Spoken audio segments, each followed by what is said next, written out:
Picture this, you roll up into this small town, you are sitting there waiting for the pastor, and then this guy rolls up in a black pickup truck with a John Deere tractor on the back. He's like, howdy y'all, how you doing? And I'm just like, this is gonna be great.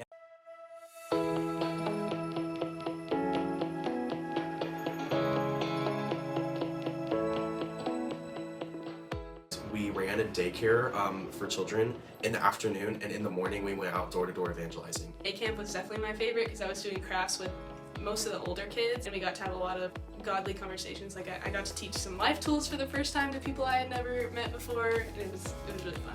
So each night we would have food served, and then someone would preach, and then we would have worship after that. And we had people come to Christ that night. We had people have deliverance. People received healing. Genuinely, all we were doing was being the hands and feet of Christ. It was just serving the church and the community in whatever need that they had.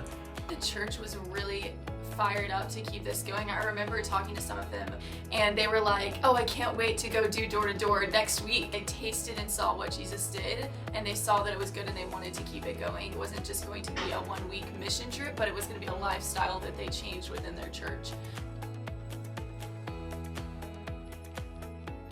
It really just was a lot of stepping out in faith that I don't do as often here, especially in relation to being like embarrassed in front of other people because I'm doing something that's like not normal. I'm not usually comfortable with talking to people I don't know, and I got out of my comfort zone on this trip. That's like really what I'm carrying over, is the experience of boldness and like result from that, and just trusting that it's gonna happen here too.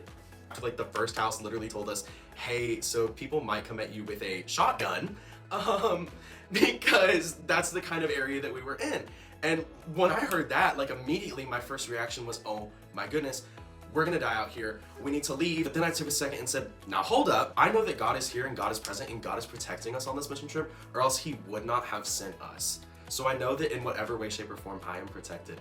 And that's the same thing on campus. Like, even though you may not have like someone coming at you with a shotgun, you will have a fear of man, and you'll have a fear of rejection. I've gotten to a point now where the Lord has helped me to not be scared, but to be excited, and the fear of man is gone. When you ask the Lord to help you get rid of that fear, it leaves, and you're excited to see people change. A lot of times we think that sharing the gospel with somebody, they're just gonna persecute us right on the spot. But that's not at all. People are open to hear the gospel because they want to. They long to hear something real.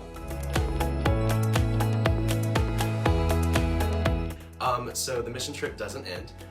Even though I'm in a different place now, I still am able to take the things that I learned there and apply them to where I am now.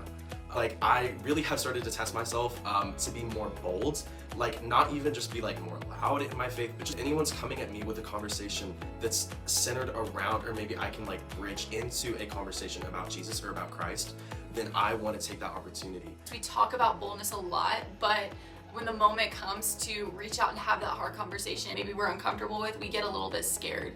And I really want to see this ministry like go forth and bring revival to this campus. Well, we ask God for revival, but we don't take the step in our physical body to make revival happen.